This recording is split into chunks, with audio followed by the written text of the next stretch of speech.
Fala galera, já estamos ao vivo aqui diretamente dos estúdios da Pedagogia Concursos, Pedagoplay Concursos, seu ambiente virtual de aprendizagem para concursos da área da educação, beleza? Já deixa o like, já se inscreva, já compartilhe o link dessa live para que outras pessoas possam acessar este conteúdo de qualidade, um conteúdo incrível, um conteúdo que vai te ajudar aí numa boa nota na PND, na Prova Nacional Docente. Porque o nosso bate-papo de hoje é sobre a PND. As nossas questões hoje são focadas na Prova Nacional Docente. E não são poucas, são 45 questões que vão te ajudar de diversos tópicos dentro ali da parte da formação geral docente. Vamos responder questões sobre tendências pedagógicas, teorias da aprendizagem, projeto político-pedagógico, pedagogia histórico-crítica, avaliação, didática e muito mais. Por isso, compartilhe, deixe o like, comente, interaja no chat aí, porque eu tenho certeza que essa live será incrível. Ok? E deixa eu ver quem tá no nosso chat aqui. Elaine Melo presente, boa noite. Antônio Meira, Luzia, Fábio Clécio, Daniela, Elizabeth, Solange de Fortaleza, pessoal de todo o Brasil acompanhando aqui a nossa live, uma live muito importante. E o material? E o material está disponível aí, tem o link no chat, um link fixado, você clica e baixa gratuitamente o nosso material aí, né, com 45 questões para a Prova Nacional Docente, beleza? Muito obrigado pelo seu feedback, Leia, né, amando as suas aulas, muito obrigado aí pelo seu comentário. Vamos juntos e siga lá o professor no Instagram, @prof.josemiroWilliams, siga lá. A sua participação lá no Instagram ela é muito importante, ajuda bastante no engajamento. Quando você compartilha, quando você segue o professor, quando você comenta lá os posts, né, os reels, isso ajuda bastante. E também siga o nosso perfil profissional lá, né, o Pedagoplay Concursos, né, a sua plataforma de concursos na área da educação. Seu projeto aí para concursos de professor, beleza? João Paulo aí de Fortaleza também acompanha na nossa live, sejam todos muito bem-vindos. Vamos aqui às nossas questões, sem mais delongas, porque aqui nós somos direto ao ponto, sem enrolação, sem brincadeiras, esse é o nosso lema. Vamos aqui à nossa questão de número 1, olha só. Tendência pedagógica que desenvolve seu processo de ensino a partir das seguintes etapas. Eu tenho o estabelecimento de comportamentos terminais através de objetivos instrucionais. Análise da tarefa de aprendizagem a fim de ordenar sequencialmente os passos da instrução. Execução do programa, reforçamento gradualmente as respostas corretas correspondentes aos objetivos. Trata-se de qual tendência, né? E aqui nós temos termos-chave. Você sabe, você que trabalha comigo, e lá na nossa plataforma nós temos 8 aulas de tendências pedagógicas. 8 aulas descomplicando passo a passo. Uma aula sobre cada tendência pedagógica. E lá falamos sobre a tendência tecnicista, que justamente tem estes termos-chave. Quando falamos de comportamento, né, e você lembra de moldar, modificar, controlar o comportamento humano através de técnicas específicas. Objetivos instrucionais. Nós tínhamos ali, na década de 70, uma educação voltada ao mercado de trabalho. A educação, ou seja, ela se moldou naquele contexto para servir aquele sistema vigente, né? No caso, o capitalismo, o sistema produtivo, né? Mão de obra para o mercado de trabalho. Então, nós temos aqui uma ordem sequencial. Os alunos iriam responder, né? Iriam estudar de acordo com o passo a passo. de acordo com a instrução programada, execução de programa, reforçamento, né? Aí que você pode lembrar também de Skinner, que influenciou, né, o Skinner e a teoria comportamentalista que influenciou esta tendência pedagógica. Logicamente, aqui nós estamos falando da letra C, beleza? E é importante que você coloque aí também no chat, participe também na nossa live, respondendo aí as nossas questões, beleza? Então, letra C é o nosso gabarito, aquecendo aqui os nossos motores, tendência liberal tecnicista é a resposta de número 1. Ok? Tudo certo com o áudio? Áudio tranquilo? Já deixou o like? Áudio está tranquilo, pessoal? Conexão tudo ok? Vamos avançando aqui. Mais uma questão sobre esta temática. Olha só. Tendo como referência as tendências pedagógicas na prática escolar, sistematizadas por Lucchesi, analise as afirmativas a seguir. Olha só o tópico 1, vamos lá. Na tendência pedagógica progressista crítico-social dos conteúdos, o professor é mediador. Perfeito. Nesta pedagogia, o professor é mediador entre a realidade vivida pelos estudantes e os conteúdos culturais universais, né? O professor, de fato, ele vai ser mediador e ele vai ter um papel importante na difusão dos conteúdos sistematizados. Mas esses conteúdos são trabalhados de maneira crítica, né? Indissociáveis das realidades sociais. Beleza? Então aqui essa é verdadeira. Na tendência liberal tecnicista, a avaliação é individualizada e ocorre ao longo do processo de modelagem. Olha só, modelagem, modelar o comportamento visando ao alcance dos objetivos instrucionais. Já falamos, né, anteriormente sobre esta tendência pedagógica. Beleza? A tendência liberal tecnicista que serviu ao sistema social vigente, ao capitalismo, aquele modelo ali econômico daquele momento. Então, olha só a próxima. Para a concepção progressista libertária, o professor deve atuar como facilitador das aprendizagens, enfatizando as relações interpessoais, a comunicação entre os estudantes e os processos de aceitação incondicional. Pessoal, este item ele está errado, ok? Porque estas características você aprende lá naquela nossa aula. A nossa aula de tendência renovada não diretiva.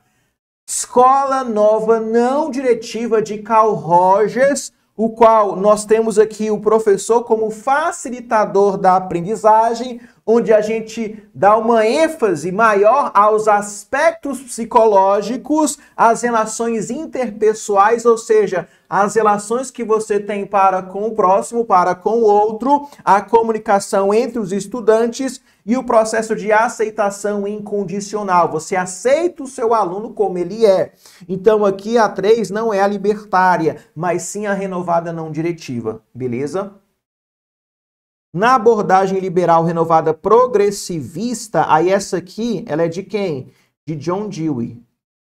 Beleza? O processo de aquisição do saber é mais importante do que o saber propriamente dito. Perfeito. É uma frase que está presente ali lá no livro do Libânio, né? Democratização da escola pública. Lembrando que não é apenas Libânio que vai falar sobre tendências pedagógicas, mas também Lucchesi e também Saviani, ok? Nesse caso aqui, eu tenho somente a 1, a 2 e a 4. Então, vai ser a letra C, o nosso gabarito da questão de número 2. Beleza? Pessoal, chegando aqui na nossa live, compartilha. Eu quero pelo menos 100 pessoas ao vivo aqui na nossa live de hoje. Boa noite, Camila. Muito obrigado pelo feedback em relação ao áudio.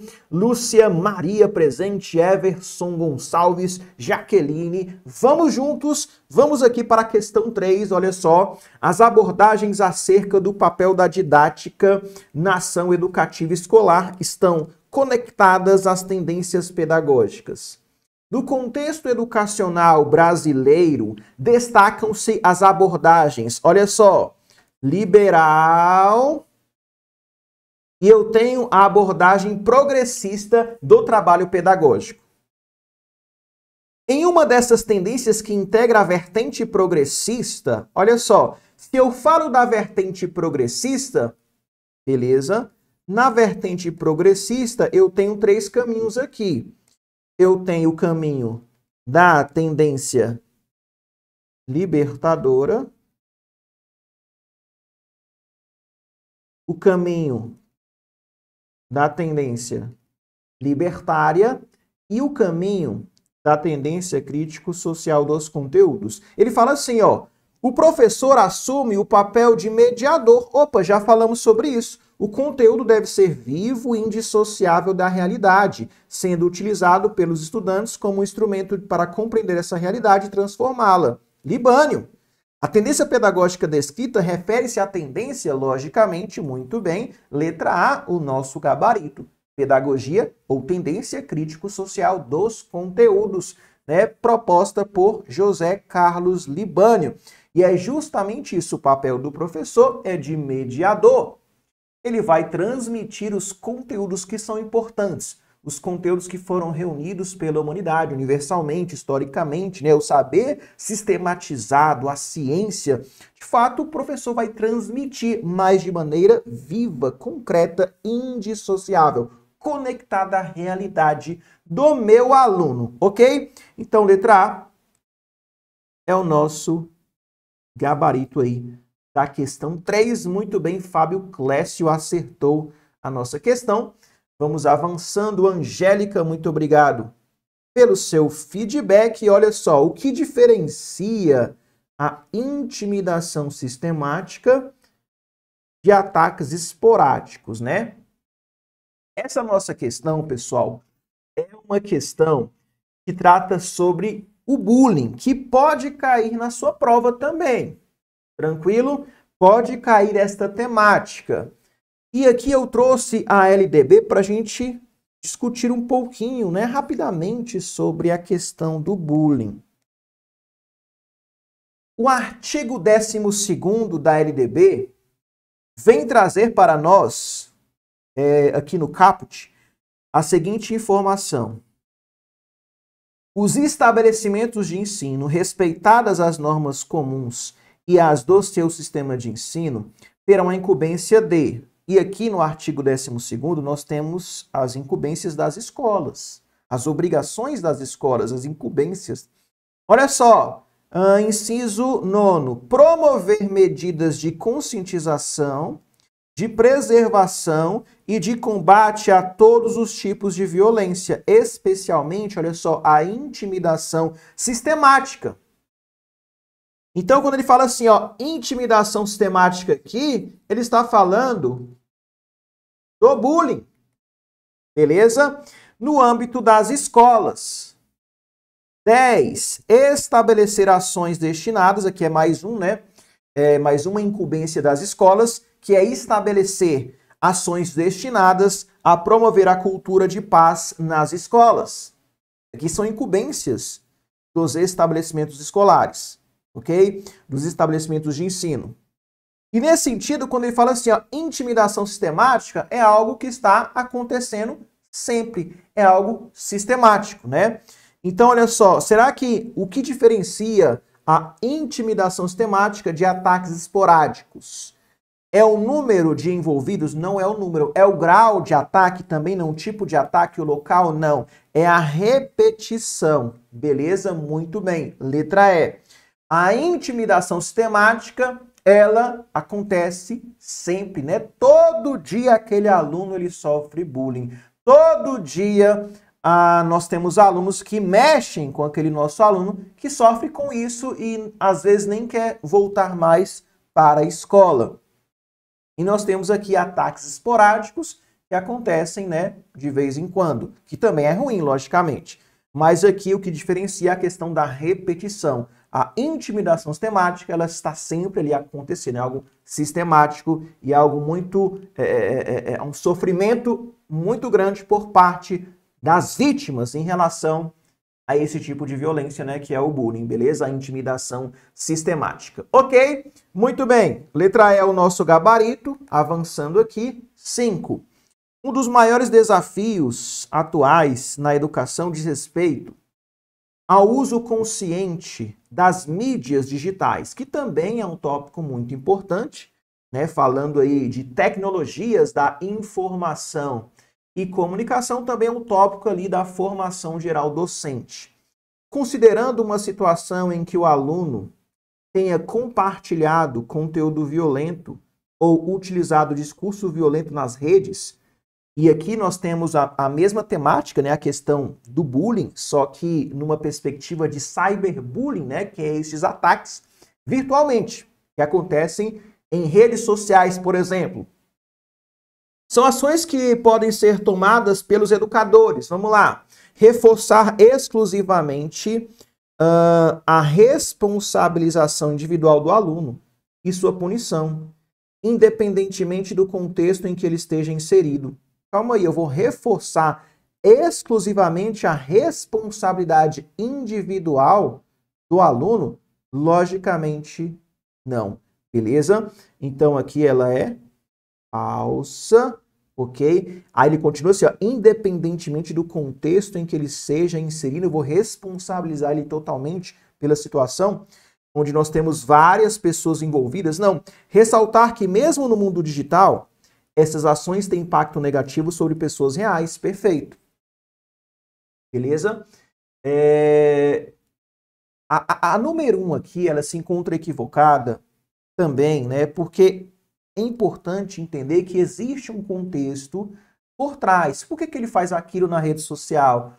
Quais são os problemas familiares, né? Então, é importante a investigação, beleza? Então, nós vamos ressaltar que mesmo no mundo digital, essas ações têm impacto negativo sobre as pessoas reais. E buscar o quê? Empatia com as vítimas, né? Que é você se colocar no lugar do outro. Aproveitar o momento para propor uma discussão sobre violações de direitos, desde as pequenas e cotidianas até as mais sistêmicas, também é importante. Como nós vimos aqui, ó, na nossa LDB, uma das incumbências da escola é estabelecer ações destinadas a promover a cultura de paz nas escolas. Beleza? São ações que devem ser tomadas pelas escolas. Então aqui, 2 e 3. Letra D é o nosso gabarito, logicamente. Ok? Muito obrigado, Carlos Eduardo, professor aí da SEDF. Muito obrigado aí pelo seu feedback. Ana Paula também gosta do jeito que eu explico, né? Muito obrigado aí pelos seus feedbacks, vocês, Ana Paula, Carlos. Vamos juntos. Vamos avançando questão 6. Olha só. Qual é a principal diferença entre alfabetização e letramento? Vamos lá.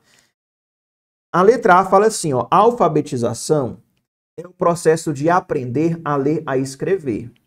Até aqui tudo bem. Opa, a alfabetização é isso. Ele vai aprender a ler e a escrever de maneira básica. Ele consegue ali codificar, decodificar a língua portuguesa de maneira básica, né? Enquanto o letramento é a capacidade de usar a leitura e a escrita em práticas sociais. Ele interpreta os textos de maneira coerente, ele questiona, ele vai além, ele interpreta de maneira crítica, né? Então, é uma capacidade crítica de ler e escrever, de questionar, de interpretar, de aplicar no contexto social. Beleza? Então já é a letra A o nosso gabarito. Letramento é o processo de aprender a ler e escrever? Não. Esse aqui é a alfabetização, que é o processo de aprender a ler e escrever. Enquanto a alfabetização é a capacidade de usar a leitura e a escrita em práticas sociais. Trocou, né? No caso aqui seria letramento. E ficou trocado. Alfabetização e letramento são os termos sinônimos? Não, nós vimos aqui a diferença na letra A. A alfabetização se refere à leitura, enquanto letramento se refere à escrita? Não. Letramento se refere exclusivamente à alfabetização digital? Também não. Letra A é a nossa resposta verdadeira aqui. Ok? Muito obrigado, Everson Gonçalves também presente. Sônia chegou, seja bem-vinda, Sônia, vamos juntos. Vamos avançando aqui para a nossa questão 7, olha só. Qual das seguintes práticas não é considerada uma estratégia eficaz na didática dos anos iniciais do ensino fundamental? Os anos iniciais, como nós sabemos, é do 1º ao 5º ano. Vamos lá. A utilização de jogos e brincadeiras para ensinar conceitos matemáticos parece algo positivo, algo bacana, né? Você trabalhar ali com o 5º ano, por exemplo, jogos, com o 4º ano, né? Não somente com essas duas séries, mas ali em todo o contexto dos anos iniciais. Instrução direta e autoritária para garantir a disciplina na sala de aula, que está muito tradicional. Então, essa postura aqui não é adequada. Já é a letra B. Vamos lá, implementação de projetos interdisciplinares que envolvam diferentes áreas do conhecimento. Eu faço projetos ali, por exemplo, com história e geografia junto. Diferenciação do ensino para atender às necessidades individuais dos alunos. Isso aí vai acontecer, né? Você vai precisar de adaptações curriculares, adaptar atividades, ok? De acordo com as necessidades individuais do seu aluno. Uso de materiais concretos para facilitar a compreensão de conceitos abstratos, principalmente na matemática, é muito importante, né? Então, letra B é o nosso gabarito, beleza? 8, vamos lá. Qual é a principal característica do método de ensino construtivista, né? E aqui nós podemos lembrar de quem? Piaget. O pai do construtivismo, beleza? Logicamente, a ênfase na memorização não, porque aqui é muito tradicional, educação tradicional. Ensino centrado no professor como principal fonte do conhecimento, que se refere a um método tradicional, não dá certo. A aprendizagem baseada na descoberta e construção do conhecimento pelo próprio aluno. Opa, o nome já diz. Construtivismo, construção do conhecimento pelo próprio aluno. Ele vai resolver situações, problemas, desafios, vai pesquisar, vai agir de maneira ativa. E o professor vai proporcionar este ambiente ativo, este método ativo, este método construtivista. Ele vai construir a sua própria aprendizagem. Ele vai descobrir, a descoberta é importante, a pesquisa, né? Então aqui já é a nossa resposta. Uso de avaliações padronizadas, não, tradicional. Ensino focado na repetição, também é muito tradicional. Então, letra C, muito bem, é o nosso gabarito. C de concursado, muito bem, Everson, vamos para cima. Questão 9, olha só, sobre ambientes virtuais de aprendizagem. Nós temos como, por exemplo, um dos mais conhecidos, Google Sala de Aula, não é verdade? O Google Classroom. Nós temos o Moodle também. Vamos lá, analise as afirmativas abaixo. Então vamos lembrar aqui do Google Sala de Aula. 1. Os AVAs geralmente oferecem acesso a materiais didáticos digitais, como textos. Ok, eu posso lembrar que lá no Google Sala de Aula eu consigo colocar textos, eu consigo colocar um PDF, consigo colocar um Word, consigo colocar vídeos. Lá eu pego um link do YouTube, consigo linkar no Google Sala de Aula, né, na plataforma. Consigo colocar áudios, apresentações de slides também. Não há nenhum problema. Verdade. Os fóruns permitem que os alunos discutam tópicos específicos, façam perguntas, troquem ideias e compartilhem recursos entre si e com os professores. De fato, isso é o papel dos fóruns, né? São perguntas. Você cria um tópico ali de um determinado assunto, o professor, os alunos vão debater, vão discutir, vão perguntar, vão tirar dúvidas. Fórum é isso, beleza? Nessa metodologia, os professores não criam e administram as avaliações online. Errado. Mas sempre são criadas pelas próprias plataformas. Olha só, vamos com calma.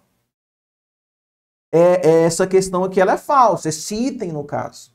Beleza? O que eu posso fazer hoje, né? Hoje nós temos a inteligência artificial. Eu posso criar uma avaliação na inteligência artificial e jogar lá no Google Sala de Aula, por exemplo. Mas nós que criamos ali, lembra que nós criávamos os formulários? São avaliações em que eles vão preenchendo ali, vão respondendo e obtêm a nota automaticamente, né? Então, essa 3 aqui, ela ficou falsa, beleza?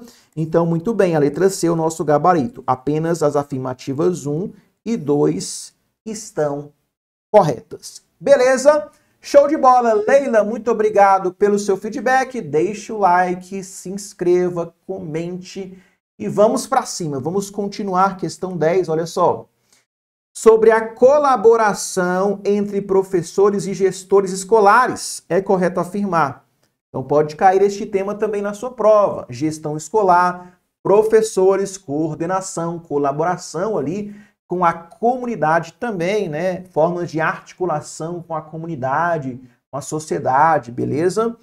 Ó, os professores devem trabalhar isoladamente sem interferência dos gestores. Logicamente não. Beleza? A colaboração entre professores e gestores é desnecessária? Falso. A colaboração entre professores e gestores melhora a qualidade do ensino e a gestão escolar. Essa parece boa. Os gestores devem centralizar todas as decisões sem consultar professores? Não, porque nós temos hoje o que chamamos de gestão democrática. Beleza? A gestão democrática, ela aparece lá no artigo 206 da Constituição Federal e no artigo 3º da LDB como princípio do ensino. Então, essa gestão democrática torna as decisões e devem ser tomadas de maneira coletiva, de maneira democrática. Beleza? A colaboração é importante apenas em eventos escolares? Logicamente não. A colaboração ela é importante diariamente. Ok? Então, por exemplo, eu acabei de receber aqui um aviso no meu grupo da escola. Essa hora, fora do horário de trabalho. Um aviso da equipe gestora para compartilhar. Nós temos grupo dos pais, né? Para compartilhar um recado. Beleza. Vamos colaborar. É rapidinho, vou lá, compartilho, sem nenhum problema, sem nenhum estresse. Beleza? Equipe gestora, professores, andando juntos aí para melhorar a qualidade do nosso ensino. Beleza? Letra C é o nosso gabarito. Vamos avançando. Questão 11, olha só. As situações de aprendizagem criadas a partir das metodologias ativas possibilitam aos alunos, 1. Desenvolver a sua criticidade, perfeito, porque diferentemente, né, que nós temos metodologias ativas e, por outro lado, nós temos as metodologias tradicionais. Memorizar grandes quantidades de conceitos se encaixa aqui, nas metodologias tradicionais. E aqui, desenvolver sua criticidade, aqui, nas ativas. Trabalhar de forma colaborativa nas ativas. Agora, trabalhar de forma individual nas passivas, né, nas tradicionais. Foco nos conteúdos e no professor, tradicional. Foco no aluno, no desenvolvimento integral do aluno, ativa. Então, aqui vai ser, beleza? A 1 e a 3 fica a letra C, beleza? Letra C é o nosso gabarito aí da questão 11. Avançando, vamos lá. Numa determinada escola, a ação pedagógica tem como papel central preparar os estudantes intelectual e moralmente para o desempenho de papéis sociais conforme as aptidões individuais. Ponto. Até aqui, né, você que é meu aluno já sabe que nós estamos falando da pedagogia liberal. Somente essas características já indicam que nós estamos falando de uma pedagogia liberal, de uma tendência liberal. E dentro da tendência liberal, nós temos as vertentes tradicional, renovada progressivista, renovada não diretiva e tecnicista. Aqui, a questão dá mais informações para a gente identificar de qual pedagogia liberal nós estamos falando. E aqui a gente já descarta aqui, não é progressista. Não vai ser a letra C. Nessa escola, a autoridade docente é predominante, assim como os conteúdos de ensino, ou seja, professor e conteúdo são o centro. São os conhecimentos e os valores sociais acumulados pelas gerações adultas e repassados como verdades. O professor passa aqui e repassa para o aluno como verdade absoluta. Sendo assim, entende-se que a proposta político-pedagógica dessa escola está fundamentada na tendência tradicional. Logicamente, os conteúdos são depositados ali no aluno, com educação bancária. Beleza? Logicamente, aqui falamos de uma tendência liberal tradicional. Aluno é visto como um ser passivo, um recipiente, um receptáculo que vai sendo preenchido ali pelo professor, que é a autoridade máxima na aula. Então, letra B é o nosso gabarito. Vamos lá, o ensino híbrido. Como modelo pedagógico inovador, combina o ensino presencial com o ensino online, de forma estratégica e flexível. Entre os modelos de ensino sustentados, de ensino híbrido sustentados, o que se caracteriza por maior ênfase no ensino online, no qual, olha só agora, no qual os alunos estudam o material previamente, com encontros presenciais focados em atividades interativas e resolução de dúvidas. É um modelo chamado, olha só que bacana, o aluno, ele vai, inicialmente, vai estudar o material previamente e lá na escola, lá na sala de aula, ele vai, nos encontros presenciais, ele vai fazer atividades interativas e resolver dúvidas, né? Resolução de dúvidas. Esse é o modelo chamado, logicamente, estamos falando de uma sala de aula invertida, beleza? Letra C, não é rotação por estações, né, onde nós temos ali várias estações, nós temos salas ambientes, não é rotação por laboratórios, beleza? Nem a letra D, nem a letra E. Sala de aula invertida. Olha só, na sala de aula invertida, tende-se uma mudança na forma tradicional de ensinar.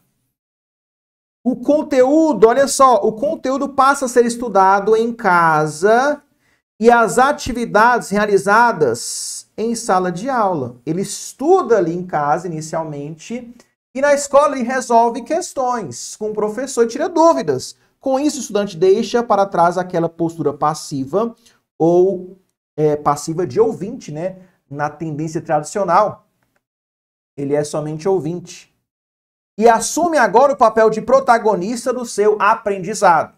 Beleza? Falamos aqui da sala de aula invertida. Ok?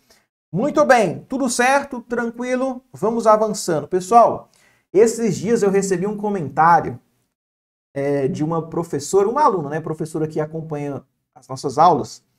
Ela reclamou para mim, das cores que eu uso, fala que eu coloco muitas cores aqui nas questões, né? Fico rabiscando. O conteúdo é de graça e ainda tem gente que reclama, né? Achei muito engraçado, mas enfim. Vamos avançando. Espero que vocês não achem ruim também essa questão de marca-texto aqui, riscando, né?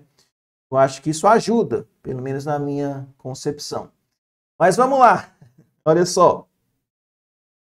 A respeito das tendências pedagógicas da didática e do processo de ensino e aprendizagem, julgue o item seguinte.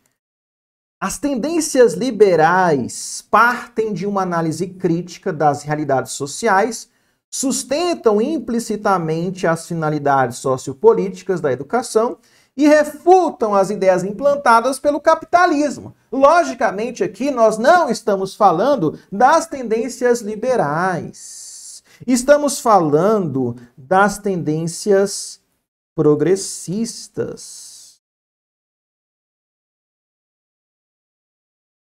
Beleza? Das tendências progressistas. Eu também penso assim, cor é vida. As cores ficam melhor para assimilar quando você marca ali de verde, né, de amarelo.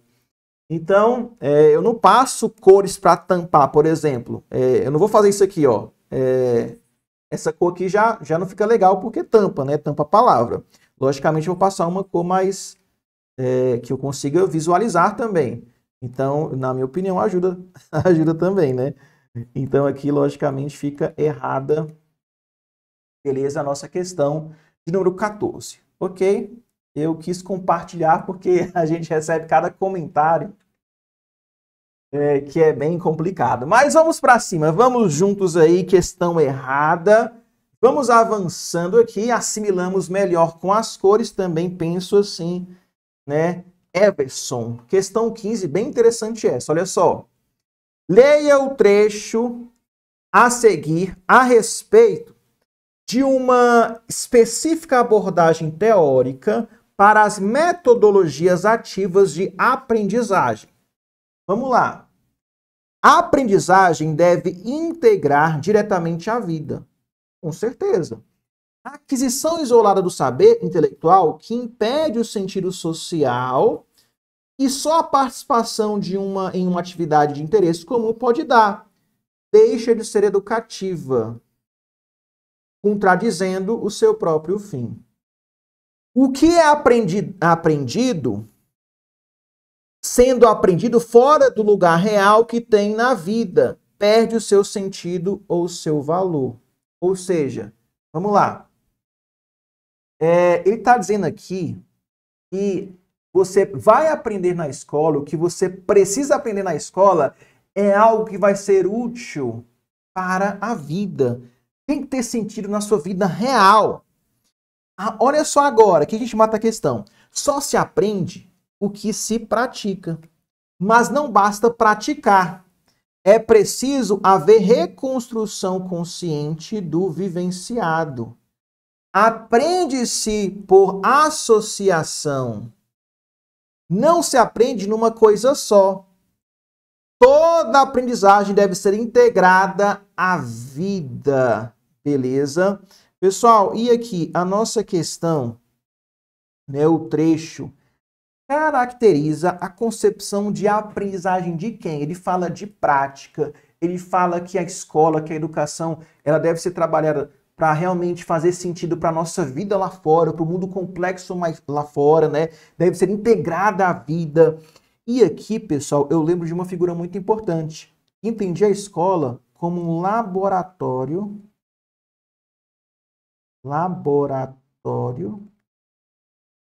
de democracia. E falava que a escola é a própria preparação para a vida. Beleza? E muito bem, vocês estão certos. Estamos falando aqui da aprendizagem por participação ativa de John Dewey, que representa a tendência renovada progressivista, que realmente valoriza a prática, mas não basta praticar. Ok? Então, letra B é o nosso gabarito. Pessoal, não tem sentido trabalhar sem cores. As cores ajudam bastante, exemplo, em tendências pedagógicas, né? Quando eu falo da pedagogia liberal, se você é detalhista, você percebe que sempre eu vou escrever de azul. Pedagogia liberal, mais conservadora, mais da direita. Quando você vê eu escrevendo a palavrinha progressista, eu sempre vou escrever de vermelho, porque lembra a esquerda, lembra uma perspectiva mais revolucionária, né? Mais marxista. Então, as cores têm uma lógica, têm um sentido, e as pessoas não entendem. Então, por exemplo, se eu falo da tendência tecnicista, eu vou marcar verde, eu vou lembrar da questão militar, do exército, né? Da ditadura, do Senai, do sistema S. Beleza? Qual é a técnica para assimilar cada autor? Palavras-chave. Então, por exemplo, eu falo de Paulo Freire. Opa, temas geradores, libertadora, relação horizontal, diálogo. Você vai assimilando a partir dos termos-chave. Igual aqui, ó, John Dewey, eu sei que é ativo, é um método ativo. Eu sei que ele fala de prática, ele é pragmatista.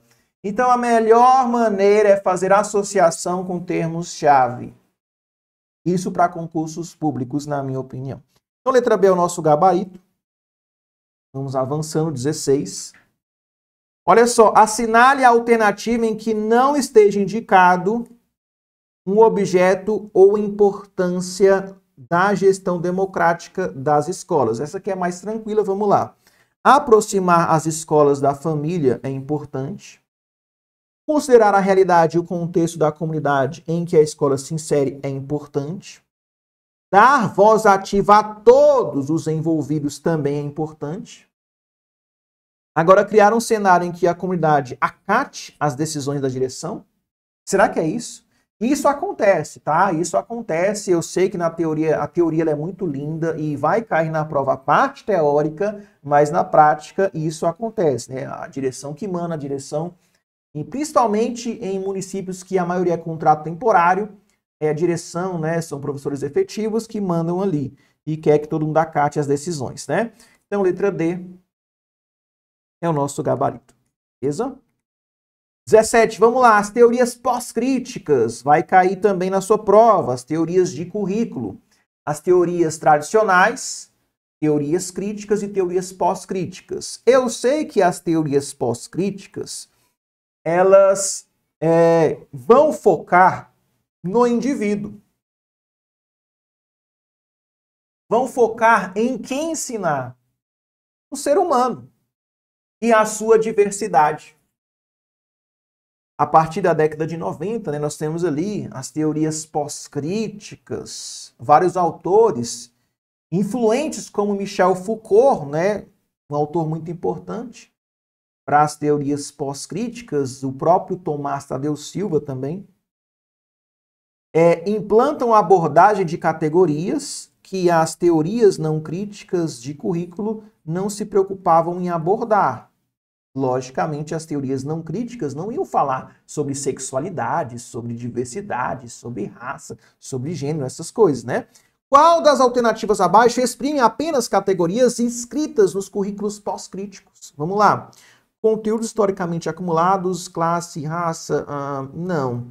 Identidades, temas de governo, exclusão, não. Gênero, raça, etnia, sexualidade, multiculturalismo. São termos-chave das teorias pós-críticas de currículo, beleza? Ideologia de gênero, conceitos científicos, não. Conteúdos historicamente acumulados, não. Beleza? Então, letra C é o nosso gabarito. Vamos lá, vamos avançando. 18. Considerando a elaboração do projeto político-pedagógico, PPP, em uma instituição de ensino, assinale a alternativa que indica qual das seguintes práticas contribui de maneira mais eficaz para a construção de um PPP participativo e alinhado com as necessidades da comunidade escolar. Vamos lá. Elaborar o PPP de forma centralizada, sem a consulta e participação efetiva de professores, pais, alunos e demais membros da comunidade. Falsa. Você sabe que nós temos a gestão democrática, o PPP elaborado de maneira coletiva. Designar a responsabilidade exclusiva da elaboração do PPP para a equipe de gestão da escola? Logicamente não. Cadê os outros segmentos, né? Falsa. Realizar consultas pontuais esporádicas sem um processo contínuo de participação da comunidade? Falsa também. Porque é importante a comunidade participar. Promover assembleias, opa, essa é boa, reuniões de grupos de trabalho regulares envolvendo professores, pais, alunos e demais membros da comunidade na construção e atualização da proposta pedagógica, do projeto político-pedagógico. Portanto, letra D, muito bem, é o nosso gabarito. 19. Na fase de implementação do PPP, assinale a alternativa que indica como a escola pode promover a avaliação contínua e a adaptação do projeto às mudanças contextuais e educacionais. Vamos lá. Ignorando as mudanças contextuais para manter a estabilidade do PPP? Logicamente não, porque o PPP ele é flexível, ele é a identidade da escola, então ele vai se adaptar às necessidades e até mesmo à nova realidade da escola. Vamos supor que eu tenho ali uma escola funcionando com anos iniciais. Só atende o Fundamental 1. E no próximo ano, nós iremos atender os anos finais. Logicamente, o PPP ele vai se modificar para trazer aquela nova identidade, porque nós vamos atender agora alunos dos anos finais também, do 6º ao 9º ano. Limitando a avaliação apenas a resultados acadêmicos, não. Estabelecendo os mecanismos regulares de avaliação e atualização do PPP. Opa, essa parece ok. Priorizando a avaliação do PPP somente ao final do ano letivo, não. Avaliações periódicas são importantes, principalmente quando há mudanças. Desconsiderando a necessidade de adaptação do PPP ao longo do tempo, falsa também. Então, de fato, letra C, eu vou estabelecer mecanismos regulares, ou seja, algo regular, que está sempre acontecendo. A avaliação e a atualização do PPP, da proposta pedagógica. Beleza? Vamos à questão 20, olha só. Dentro do projeto político-pedagógico, assinale a alternativa que indica como a escola pode abordar questões relacionadas à diversidade cultural e inclusão de forma efetiva. Vamos lá. Priorizando apenas a cultura dominante no currículo escolar, já passamos desta fase, pessoal. Ignorando a necessidade de adaptações, falso.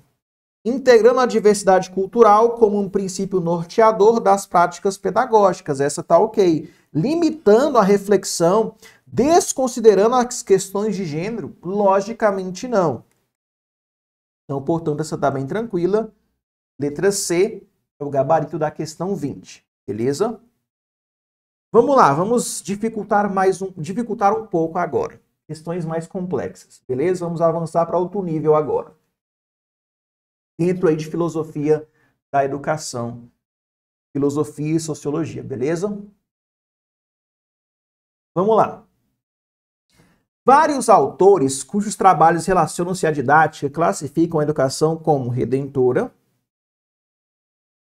Nós temos a educação redentora, reprodutora e transformadora. Esta classificação aqui aparece lá no livro Filosofia da Educação do Lucchesi. Beleza? Então, é o modo dele enxergar as tendências pedagógicas, tendências filosóficas, né? Eu tenho a redentora, a reprodutora e a transformadora. Acerca da educação redentora, e essa aula aqui, ó, sobre esse assunto, nós trabalhamos na última aula de Sociologia da Educação, lá na nossa plataforma, ok? Acerca da educação redentora, julgue os itens subsequentes. Na educação redentora, eu tenho que lembrar o seguinte, ó, nós temos uma sociedade, beleza? E nessa sociedade, eu quero a educação, na verdade, ela vem para integrar harmonicamente os indivíduos nesse todo social. Então, por exemplo, eu tenho um indivíduo que, por algum motivo, ele se desvia. Ó, ele está aqui, ele está ali e começa a dar trabalho, dar problema na sociedade. Ele se desvia por algum motivo. Cabe à educação, à escola, resgatar esse indivíduo. Por isso que o nome é redentora. Ela vem para redimir, um instrumento de redenção, de resgate desse indivíduo e voltar ele para o todo harmônico novamente. Beleza? Então, a 1 fala assim, ó, o objetivo da educação redentora é integrar harmonicamente os indivíduos no todo social existente. Perfeito. E aqui a gente pode lembrar também de Durkheim, beleza? Durkheim e o funcionalismo. E também podemos lembrar de Comênios, que representam, né? Eu posso afirmar que representam uma educação redentora. Beleza? Então a primeira ela é certa. Eu quero integrar harmonicamente esse indivíduo no todo social existente. 2. A educação redentora mostra-se crítica. Não. Beleza? Quando falar de crítica, nós vamos lembrar de uma educação transformadora e vamos lembrar de Karl Marx, representando, né, o marxismo. Beleza? Em relação ao entendimento do papel da educação na sociedade, mas sugere que ela se submeta aos condicionantes sociais, econômicos, culturais e políticos. Falso. Beleza? Porque essa ideia de mostrar-se crítica é na transformadora. 3. A educação redentora contextualiza a educação na sociedade de maneira crítica. De novo, ele associando a educação redentora a uma perspectiva crítica. Fica errado. Essa perspectiva crítica é na transformadora. Nós temos Gramsci, nós temos Karl Marx, que representam muito bem esta vertente. Beleza? A educação redentora ela é conservadora, ok? Olha só a próxima. A educação é a instância que atua na sociedade, olha só, corrigindo desvios. Olha só a educação aqui, ó. Tá vendo esse indivíduo que saiu fora do todo harmônico? Ele estava aqui, ó, e saiu do todo harmônico. Ele começou a aprontar. E aqui nós temos a educação para corrigir e colocar ele de volta, integrar harmonicamente esse indivíduo no todo social. Beleza? Então aqui, ó, essa é verdade.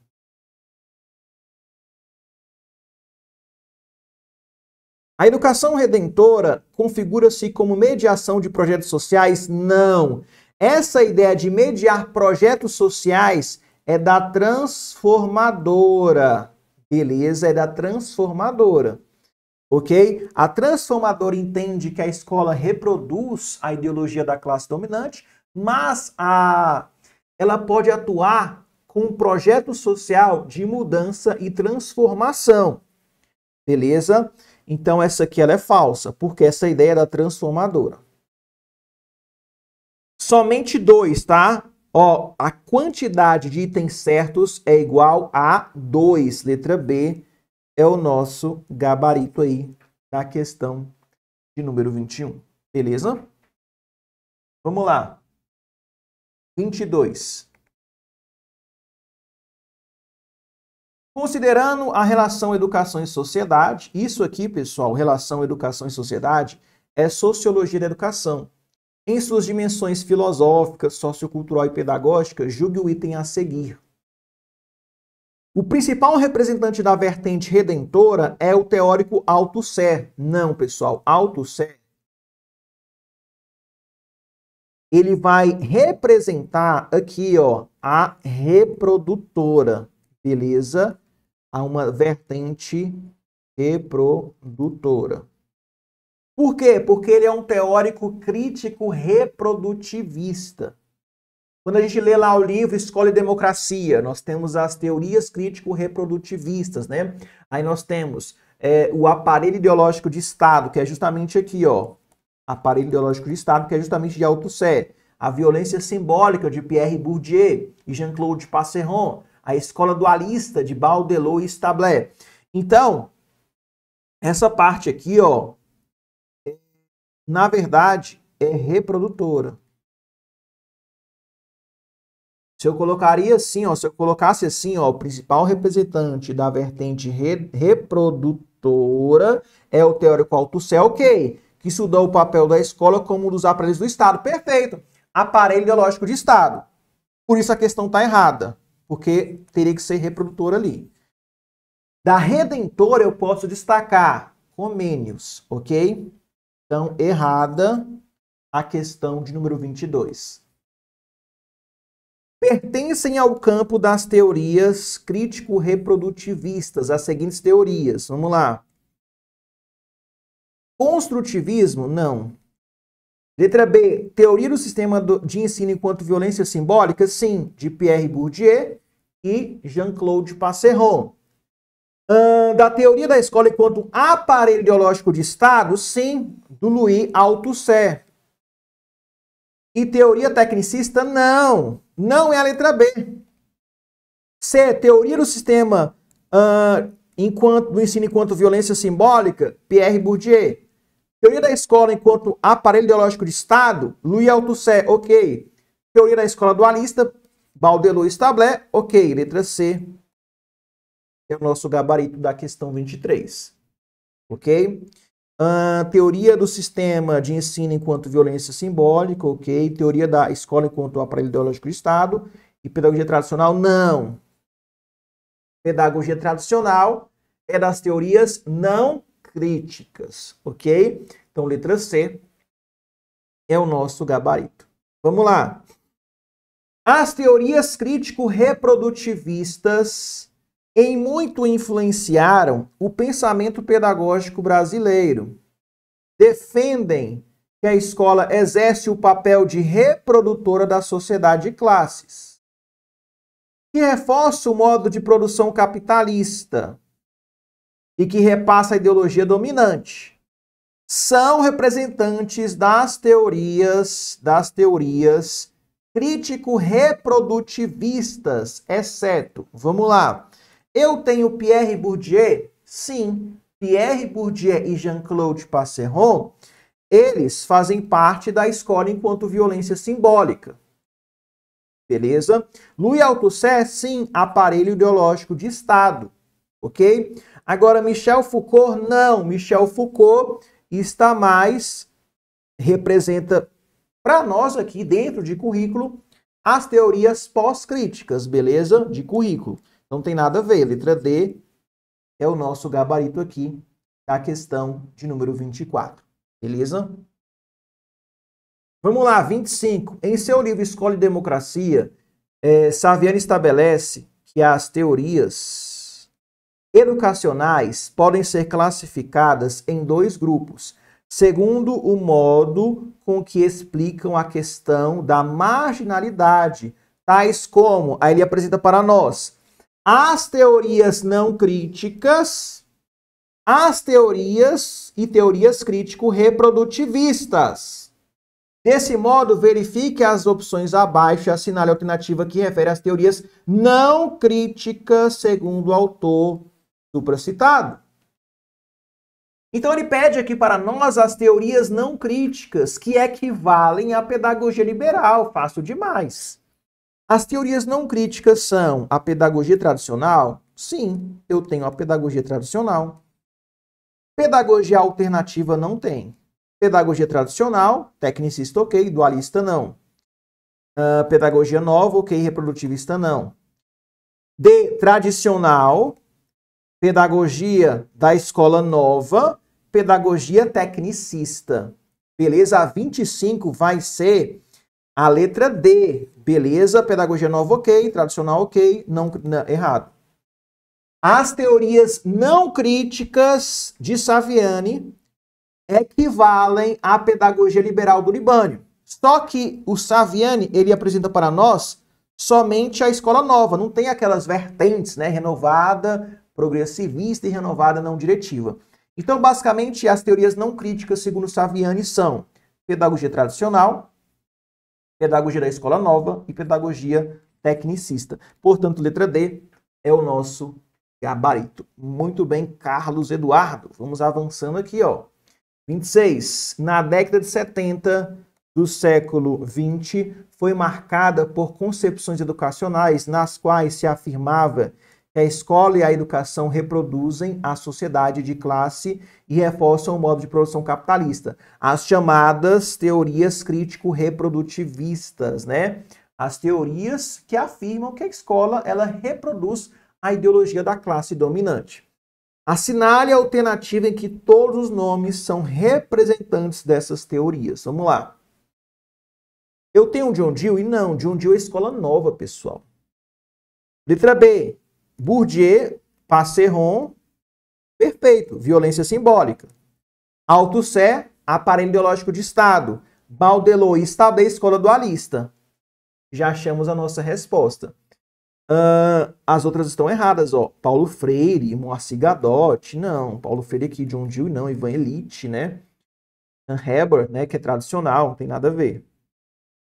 Então, letra B é o nosso gabarito da questão de número 26, ok? Todos eles são teóricos crítico-reprodutivistas. Vamos lá. 27. Demerval Saviani, estudioso da função social da escola, discorre sobre a teoria pedagógica denominada pedagogia histórico-crítica, como nós sabemos. Essa é fácil. Que se contrapõe à teoria crítico-reprodutivista. Por quê? Porque a pedagogia histórico-crítica tem uma proposta pedagógica. As teorias crítico-reprodutivistas, elas ficam no campo da denúncia e da constatação. não tem uma proposta de ação. E a pedagogia histórico-crítica tem.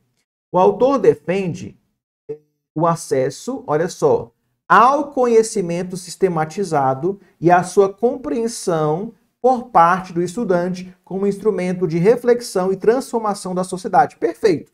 Bem parecida, né, com a pedagogia crítico-social dos conteúdos. É mais ou menos a mesma ideia. Na referida teoria, Saviani elenca 5 passos necessários para a sua implementação. Assinale a alternativa que os correspondam. Letra A, prática social como ponto de partida e também chamada de prática social inicial. Beleza. Problematização, perfeito. Instrumentalização, catarse. E prática social como ponto de chegada. E a prática social final.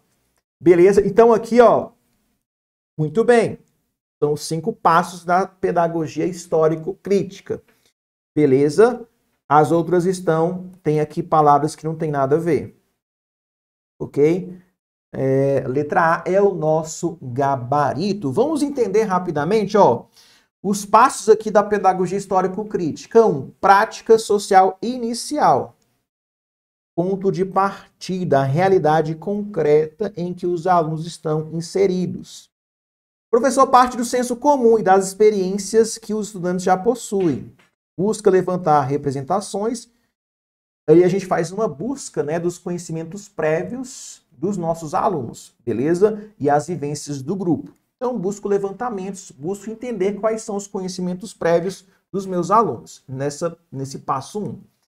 Nós temos aqui a problematização, olha só.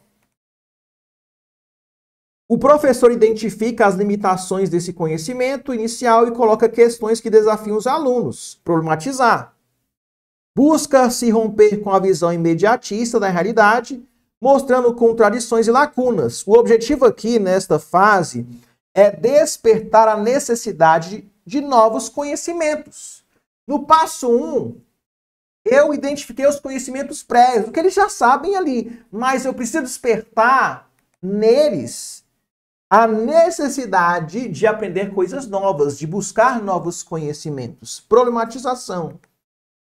Nós temos aqui a parte da instrumentalização, introdução sistemática dos conhecimentos científicos, artísticos e filosóficos. Vou trabalhar com os conhecimentos, com o saber sistematizado. Eu vou apresentar os conteúdos acumulados historicamente pela humanidade. E o aluno entra em contato com os saberes que superam o senso comum. Ele vai aprender novos conhecimentos. Aqui o momento da síntese, né? A catarse. O aluno reelabora o conteúdo aprendido, transformando em um novo nível de consciência. O conhecimento deixa de ser apenas do professor e passa a ser o quê? Apropriado criticamente pelo estudante. Então, o aluno vai aprender de maneira crítica, vai absorver o conteúdo, conhecimento de maneira crítica, beleza? Representa a transformação qualitativa da compreensão da realidade e vai colocar esse conhecimento em prática, né? Esse é o momento aqui da síntese, o momento da catarse, ok? E nós temos aqui a prática social final. O estudante volta à prática social, mas agora com uma visão que transformadora. Ele aprendeu. Ele aprendeu novos conhecimentos. Agora ele tem uma visão transformadora e crítica. A aprendizagem não é um fim em si mesma. A partir desse conhecimento, ele vai poder transformar a sua realidade. Ele vai poder intervir na realidade e transformá-la. Retoma-se ao ponto de partida, a prática social, mas em um nível mais avançado, né? Então aqui nós temos os 5 passos, pode cair na sua provinha também, beleza? Os 5 passos da pedagogia histórico-crítica de Dermeval Saviani. Vamos lá, vamos a 28. Olha só, apresenta a pedagogia histórico-crítica como possibilidade de superação das pedagogias crítico-reprodutivistas. Já sabemos quem é. Não tem segredo, aqui logicamente é Saviani. Ele quer superar as pedagogias crítico-reprodutivistas. Ele propõe uma pedagogia histórico-crítica e propõe uma ação. Aí ele cita aqui, né, as teorias crítico-reprodutivistas. A teoria do sistema de ensino como violência simbólica, a teoria da escola como aparelho ideológico de Estado, do Alto Sé, e teoria da escola dualista. Essas, embora cumpram importante papel ao apresentar um caráter crítico, levando em conta os determinantes sociais da educação, são pessimistas. Olha que interessante. Essas teorias crítico-reprodutivistas, elas são pessimistas. Elas realmente não acreditam que a educação pode mudar. E deterministas, uma vez que não vislumbram possibilidades alguma de que a escola possa contribuir para a transformação social, servindo apenas à reprodução das relações sociais vigentes. Elas são pessimistas, não acreditam que a educação pode mudar, beleza? Então aqui, logicamente, falamos de Saviani. Letra B é o nosso gabarito. Beleza? 29, vamos lá. Dentro do contexto da compreensão do uso de jogos e brincadeiras na educação, assinale a alternativa que indica qual abordagem pedagógica fundamenta-se na ideia de que as atividades lúdicas são essenciais para o desenvolvimento integral da criança, promovendo a construção do conhecimento de forma prazerosa. Essa aqui está bem fácil, logicamente. Não é o behaviorismo, nem tradicional, nem a teoria crítica, beleza? Aqui falamos, logicamente, do construtivismo de Jean Piaget. Ok? Então, 29 vai ser a letra B.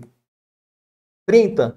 Ao abordar práticas pedagógicas, considere as seguintes alternativas e escolha a correta. Vamos lá. O método expositivo é caracterizado por uma abordagem ativa dos alunos. Opa, não tem isso. Não existe isso. Método expositivo é tradicional. Não encaixa aqui com uma abordagem ativa de alunos. Sendo eficaz apenas em contextos educacionais tradicionais em que a participação ativa é desencorajada. Misturou muita coisa aqui, beleza?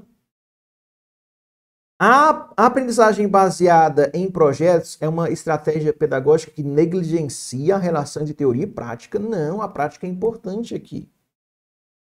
A sala de aula invertida é uma prática pedagógica que coloca o professor no papel de mero facilitador, sem a necessidade de planejamento prévio de conteúdos. Logicamente não, pessoal.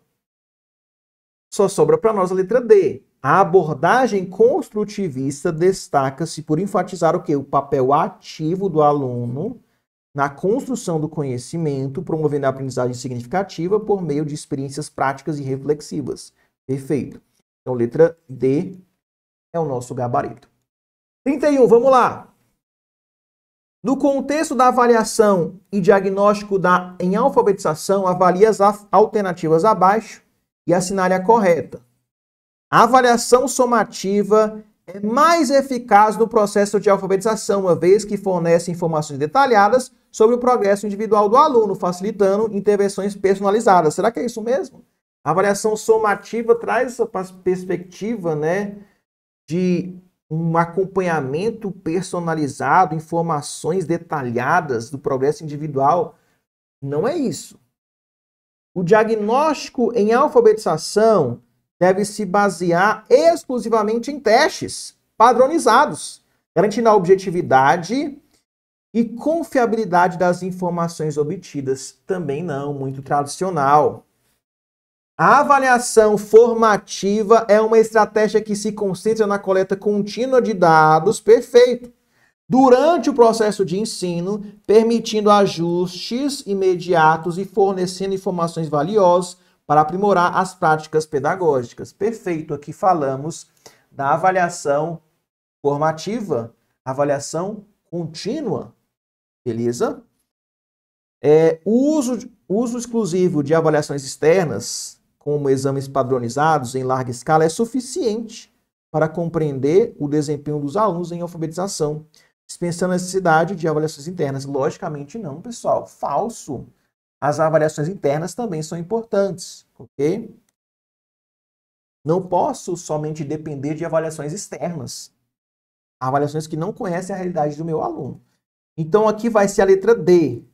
Perdão, letra C, o gabarito está 31. 32, vamos lá.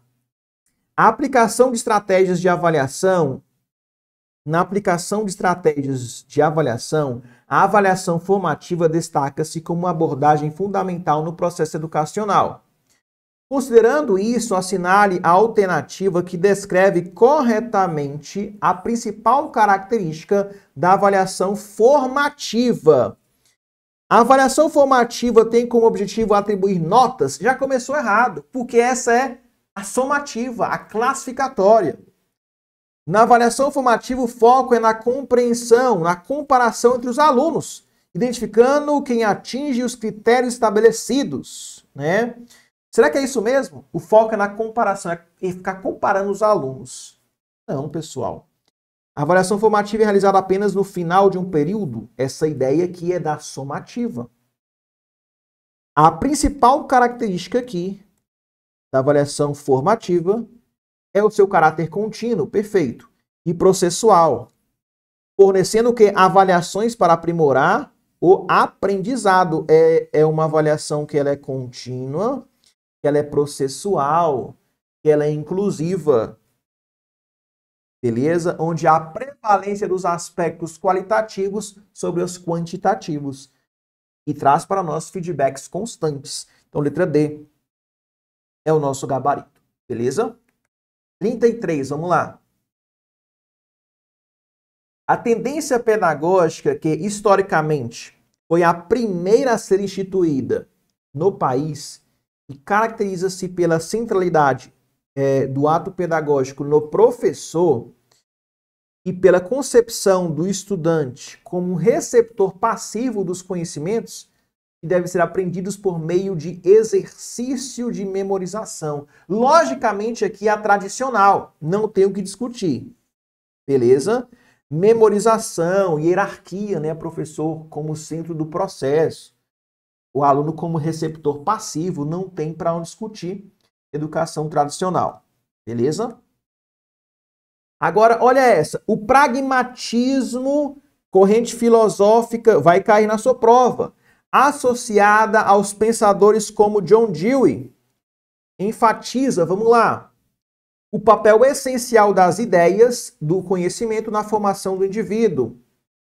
Essa aqui, ela não se encaixa muito com John Dewey. Vamos buscar outra, olha só. As relações sociais, as estruturas de poder, questões de desigualdade. Será que ele se preocupava, né? A pedagogia renovada progressivista, John Dewey, pragmatismo, vai se preocupar com desigualdade social? Ele que está dentro de uma pedagogia liberal, não se encaixa. Agora, olha só, a importância da experiência prática, o nome já diz, pragmatismo, eu vou lembrar de prática. E da aprendizagem baseada em problemas. Opa, letra C. Muito cuidado, é a letra C, viu? Letra C é o nosso gabarito. Pragmatismo, eu lembro de John Dewey, eu lembro da tendência renovada progressivista, eu lembro da experiência da prática, da aprendizagem baseada em situações problemas, em resolução de situações problemáticas, em resolução de desafios cognitivos, em pesquisa, em experiência, em prática, em ação e descoberta. A importância da liberdade individual, na responsabilidade, da autenticidade, não. A que se encaixa aqui melhor é a letra C, beleza? Letra C é o nosso gabarito. 35, vamos lá. Acerca das tendências pedagógicas da educação, é correto afirmar que é aquela que enfatiza que o aluno deve ser preparado para papéis sociais de acordo com as suas aptidões. Opa, eu tenho aqui, ó, o todo harmônico.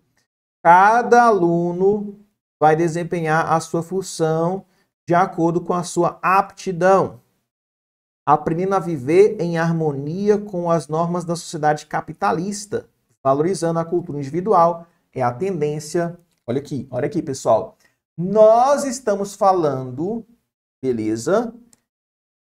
O enunciado traz para nós ideias gerais da pedagogia liberal, ok? Letra A é o nosso gabarito.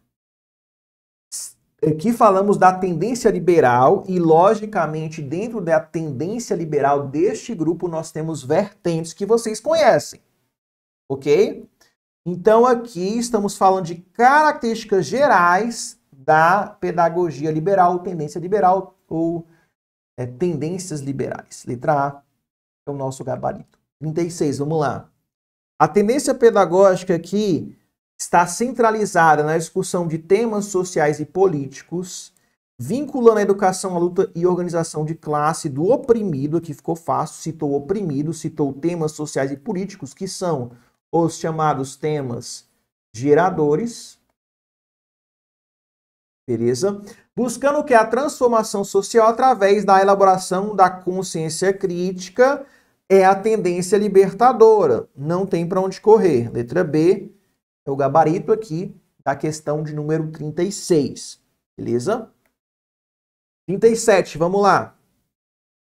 Não é princípio da gestão democrática nos sistemas de ensino na escola. Autonomia pedagógica e administrativa e de gestão financeira, gestão democrática, ok. Participação das comunidades escolar e local em conselhos escolares, em fóruns dos conselhos escolares ou equivalentes, perfeito, né? Artigo 14 da LDB. Formação continuada para o desenvolvimento do profissional, desenvolvimento profissional dos professores, ok. Agora aqui, ó, relação hierárquica em função das competências entre a direção e os membros da equipe escolar, essa aqui não faz parte, né? Não é princípio da gestão democrática. Letra D, gabarito, beleza? Vamos lá, mais uma questãozinha, olha só. Sobre o uso das tecnologias da informação e comunicação na escola e a inclusão social, analise as proposições a seguir. Esse tema vai cair na sua prova também. Inserir-se na sociedade da informação não quer dizer apenas ter acesso à tecnologia de informação e comunicação, ok. Mas principalmente saber utilizar essa tecnologia para a busca e a seleção de informações que permitam a cada pessoa resolver os problemas do cotidiano, compreender o mundo e atuar na transformação de seu contexto. Essa aqui, ela é muito boa, perfeito. Eu não posso dizer que eu tenho ali acesso à internet, ao computador, e realmente eu vou saber usar, vou saber utilizar. Quando eu falo de inserir, realmente me inserir nessa sociedade da informação, não é somente ter acesso, mas é saber utilizar essa tecnologia. Isso é importante, é verdade. Ele continua. Porque o uso da TIC com vistas à criação de uma rede de conhecimento favorece a democratização do acesso. Perfeito. Então, por exemplo, aqui o YouTube. Eu posso afirmar que no YouTube eu tenho uma rede de conhecimento, eu tenho canais que democratizam ali o acesso à informação. A troca de informações e experiências, ok, a compreensão crítica da realidade e o desenvolvimento humano, social, cultural e educacional. Tudo isso poderá levar à criação de uma sociedade mais justa e igualitária. Pessoal, também está ok. Beleza? Então aqui as duas são verdadeiras. Ambas são verdadeiras. Ok? Ambas são verdadeiras. Mas a 2 não é uma justificativa da 1. Beleza? E a letra D, o nosso gabarito. Beleza?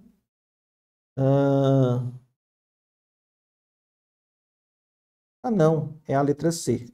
Beleza? A assertiva 1 é uma proposição verdadeira e a 2 é uma justificativa correta da 1.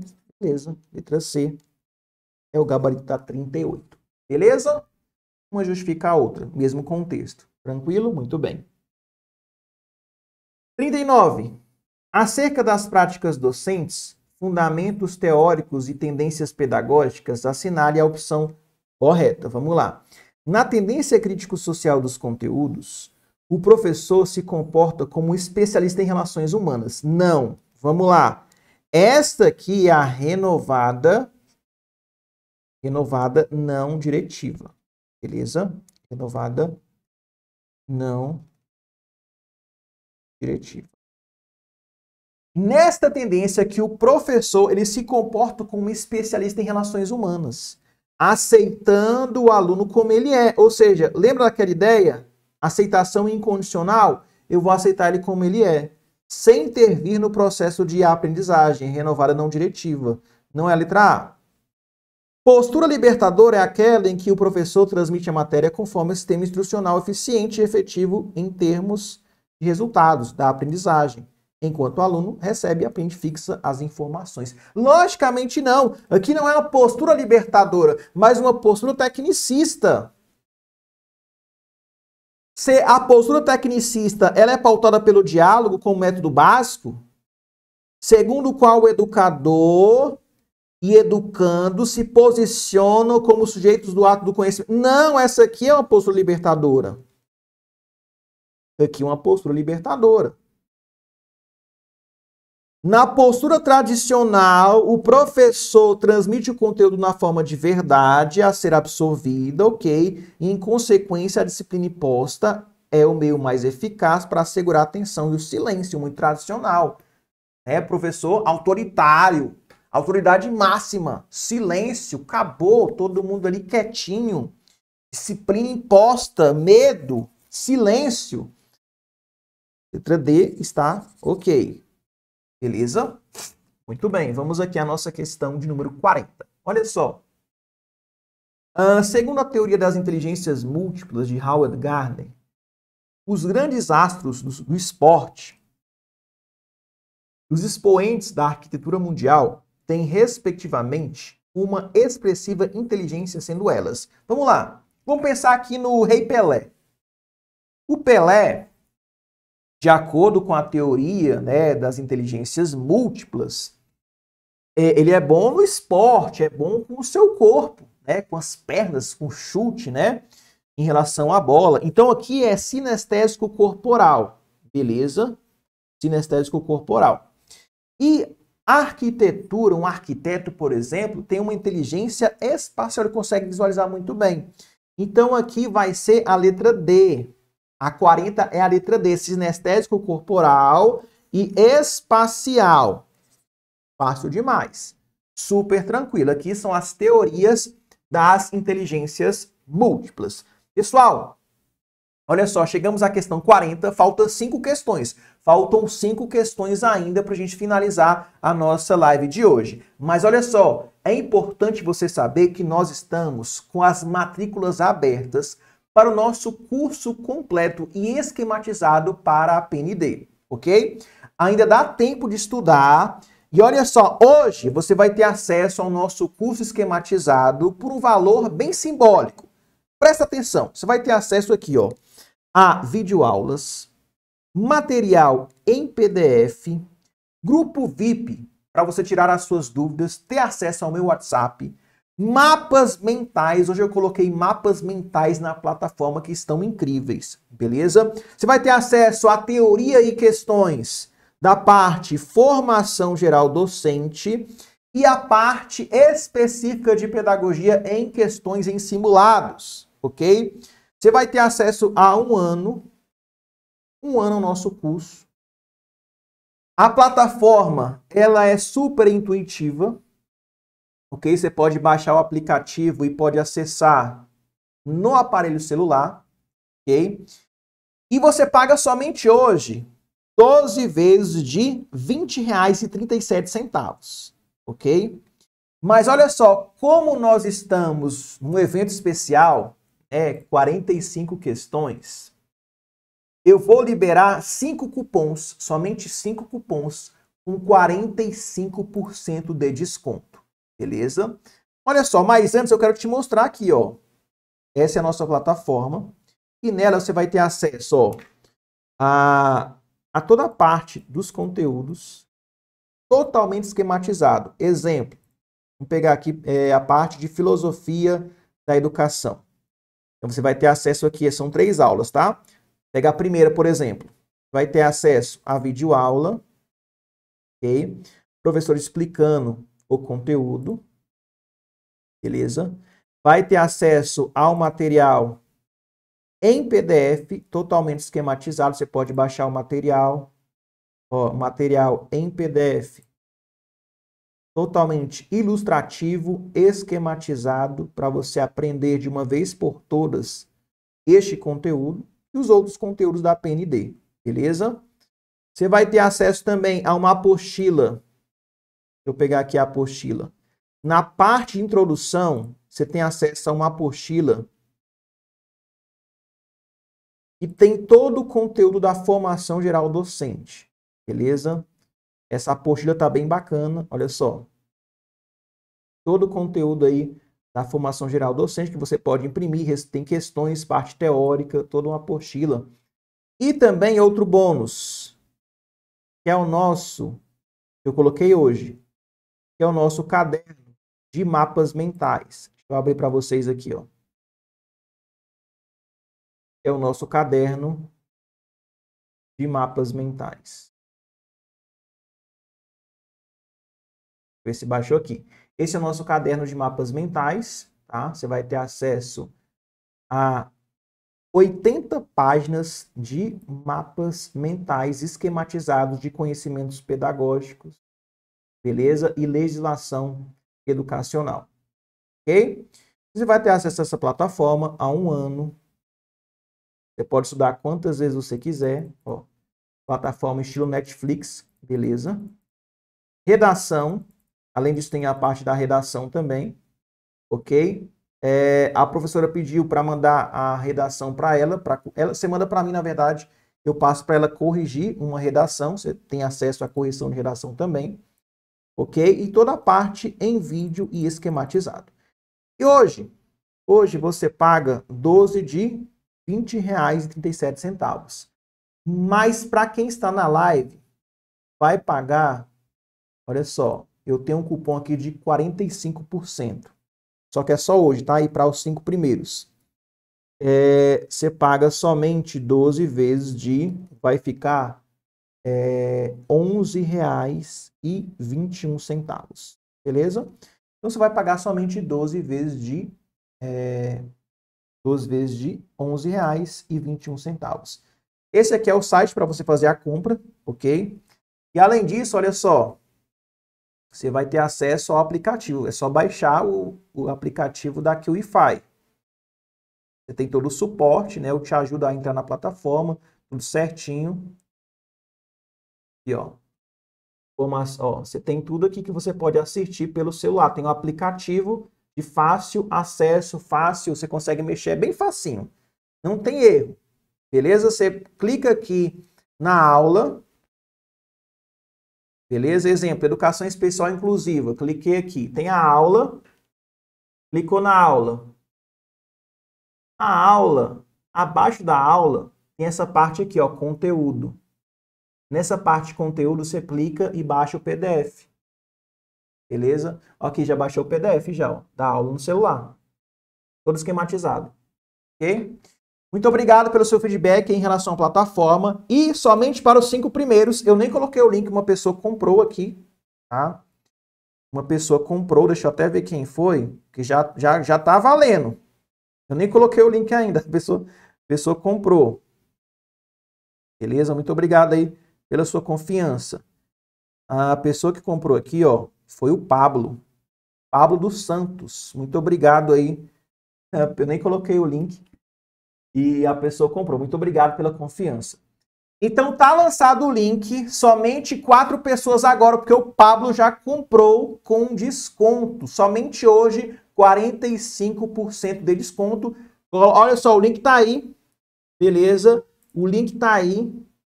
Não fique de fora, você vai ter acesso ao ano. Professor, passou a prova da PND, continue estudando. São conteúdos importantes para concursos da área da educação. É um ano de plataforma. Beleza? Então, não fique de fora. Aproveite agora mesmo esta grande oportunidade de fazer parte aí do nosso curso esquematizado para a PND com todos os conteúdos, formação geral docente, simulados da parte específica de pedagogia, grupo VIP, né, mapas mentais, material das aulas esquematizados, videoaulas, apostilas. Realmente está incrível. Ah, foi o Pablo, né? Muito obrigado aí pela confiança, Pablo Silva. Acabei de ver aqui a notificação. Vamos para cima, somente 4 pessoas com desconto aí para hoje, beleza? Muito obrigado, Pablo. Vamos para cima, seja bem-vindo. Vamos aqui, questão 41. Olha só. São afirmações adequadas sobre a gestão democrática na escola, exceto, vamos lá, é o processo político no qual a comunidade escolar discute, planeja e soluciona problemas. Opa, toda a comunidade participando. Aqui parece adequado em relação à gestão democrática. Beleza? É um momento de transformação, ok? Amparada em atividades conjuntas, traduzidas pelo plano de ação do gestor plano de ação do gestor e projeto político-pedagógico, PPP, com ênfase na promoção, formação e aprendizagem do aluno. Opa, parece bacana também. Não há nenhum problema aqui, beleza? Exercida como condição criadora das qualificações necessárias para o desenvolvimento de competências e habilidades específicas do aluno, mas não para a criação de um ambiente participativo e vivência democrática. Aí fica errado essa parte aqui, né? Mas não para a criação de um ambiente participativo de vivência democrática. Como assim? Se isso que deve ser a gestão democrática, um ambiente participativo e coletivo, beleza? Então, olha só, letra C é o exceto. É o processo em que se criam condições e se estabelecem as orientações necessárias para que os membros de uma coletividade de forma regular e contínua assumam os compromissos necessários para sua efetivação. Sim, novamente, trabalhando aqui com a coletividade que nós buscamos, né, queremos, exigimos quando falamos de gestão democrática, logicamente. Então, letra C é o exceto, é o nosso gabarito. 42. Vamos lá. Sobre o papel do professor no uso da tecnologia digital em sala de aula para a alfabetização. Assinale a alternativa que destoa das demais. Olha só, mais uma pessoa que comprou o nosso curso. Muito obrigado. Beleza? Muito obrigado aí pela confiança. Ok? A pessoa foi a Magali. Acabei de ver aqui. Magali, muito obrigado pela sua confiança. Magali. E também Ednamar Alves, muito obrigado pela confiança. Beleza? 3 pessoas compraram. Faltam 2. Somente 2 pessoas aí. Tá? 2 cupons para a gente finalizar aqui a nossa live, né? A nossa promoção, na verdade. Vamos lá, assinar a alternativa que destoa das demais quando falamos de alfabetização e tecnologia em sala de aula. O professor precisa ter conhecimento dos recursos digitais disponíveis para preparar suas aulas. Perfeito. O computador possui muitos recursos e o professor precisa explorar a autonomia das crianças, deixando que elas utilizem como quiserem.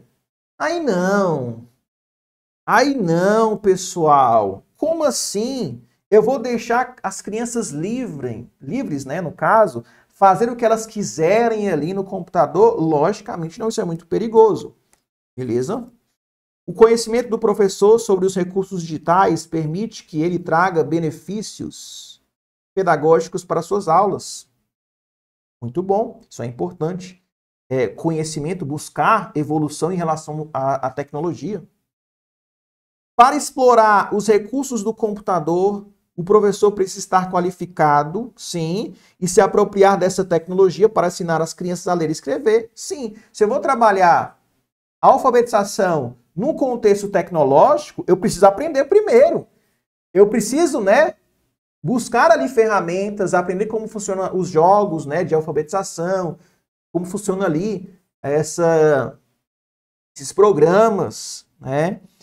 para poder ajudar os meus alunos a lerem e escreverem através da tecnologia, logicamente. Então, letra B é o nosso gabarito aqui da questão 42. Vamos lá, 43, olha só. A aprendizagem é um processo sociocognitivo contínuo, que pode ocorrer em qualquer situação. E aqui falamos de teorias da aprendizagem, olha só. A partir da análise das assertivas, relacione a definição ao respectivo tipo de teoria. Então vamos lá, eu tenho a teoria inatista, cognitivista, behaviorista, sociointeracionista. Olha só, é uma corrente da psicologia que define o comportamento humano como resultado das influências dos estímulos do meio. Seu principal teórico é Skinner, influenciou a tendência tecnicista. Logicamente aqui falamos do behaviorismo. 3. O desenvolvimento mental acontece por intermédio de um processo dialético, resultado da assimilação, a acomodação e a adaptação. Quem traz essas teorias, eu ensino muito bem lá no nosso curso de Psicologia da Educação, tem uma parte só de Piaget, que eu falo o que é assimilação, o que é acomodação, o que é adaptação, né? Os estágios de desenvolvimento, passo a passo, de maneira bem simples, didática, de fácil compreensão. Aqui, logicamente, é Piaget e é o cognitivismo. Piaget representa o cognitivismo, beleza? É teoria que está baseada na mediação. A aprendizagem acontece pela intervenção do mediador entre o aluno e o conhecimento, beleza? Aqui, logicamente, é o sociointeracionismo de Vygotsky. O componente biológico é um aspecto importante para esta teoria, ao defender que algumas habilidades são elementos hereditários, ou seja, filho de peixe, peixinho é inatismo, já nasce com o conhecimento. Já nasce com saber. Beleza? Já nasce ou está internamente adormecido esse conhecimento e ele floresce. Beleza? Logicamente é o inatismo aqui. 3, 2, 4, 1. 3, 2, 4, 1. Letra C é o gabarito da questão de número 43. Beleza? 44, vamos lá. Sim, ainda pode comprar. Ainda nós estamos com a promoção. Magali, seja bem-vinda. Eu vi aqui, chegou. Beleza? Ainda dá tempo de comprar. Ainda tem cupom. Ainda tem cupom. Aproveite a nossa promoção. Beleza? De 45% de desconto. Capacidade de entender as intenções e os desejos dos outros. E, consequentemente, se relacionar bem com eles é necessária para vendedores, líderes religiosos, políticos e, o mais importante, professores. Com a inteligência múltipla, Gardner está descrita acima, de Gardner, né? Lá na nossa aula de número 5, eu tenho uma aula só sobre Howard Gardner. Beleza? A gente destrincha, né, cada inteligência. Logicamente, quando eu falo do outro, eu vou lembrar de interpessoal. Ok? Interpessoal. Ou seja, a capacidade de entender as intenções e desejos do outro, do próximo. Letra B é o nosso gabarito aqui da questão de número 44. Vamos lá, 45. Olha só, de acordo com a LDB, a educação brasileira é dividida em níveis, que são, logicamente, eu tenho 2 níveis. Educação básica e eu tenho o nível da educação superior. Na educação básica, nós temos aqui, ó, 3 etapas. A educação infantil, o ensino fundamental e o ensino médio. Na educação superior, nós temos cursos e programas de graduação, cursos de extensão, cursos sequenciais e cursos de pós-graduação. Beleza? São 2 níveis. A educação básica, né? E as suas...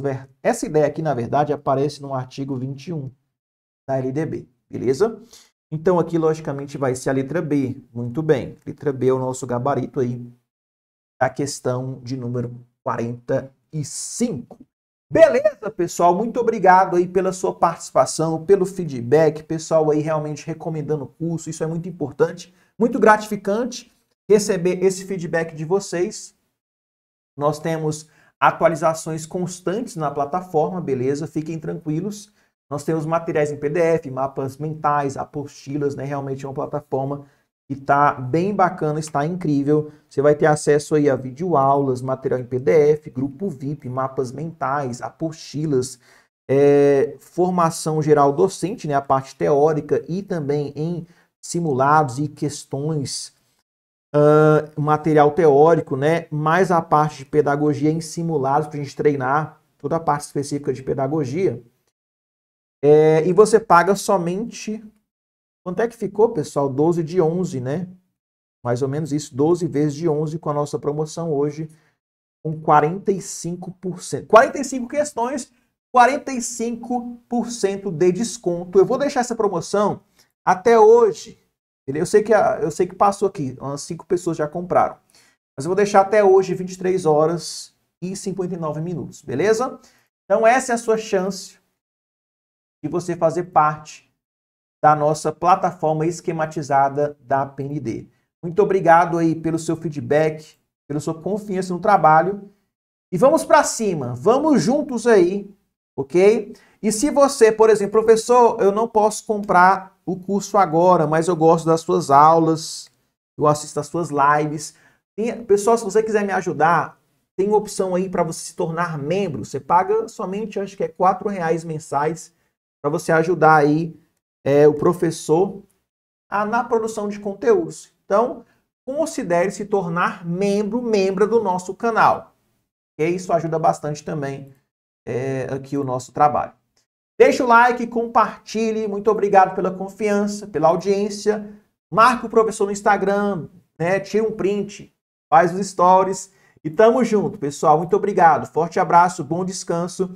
E vem para a nossa plataforma. Somente hoje, 45 questões, 45% de desconto. Vem com a gente, forte abraço e até mais. Tchau, tchau.